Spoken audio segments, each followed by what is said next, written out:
當好多內地朋友仲喺度糾結究竟值唔值得交社保之際，原來一班香港街坊已經靜靜地北上廣東參保。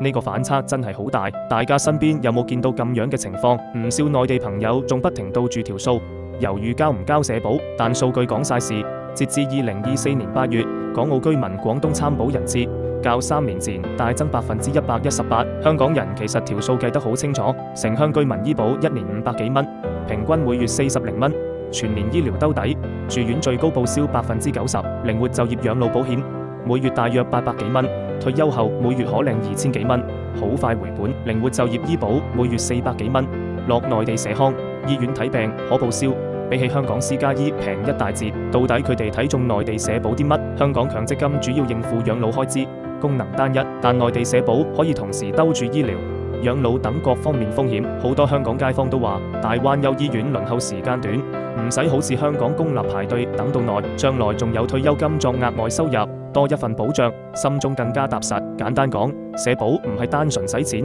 而係為將來儲底氣。你身邊嘅香港朋友有冇辦內地社保？你又考唔考慮參保？唔清楚申辦條件，唔知點樣操作？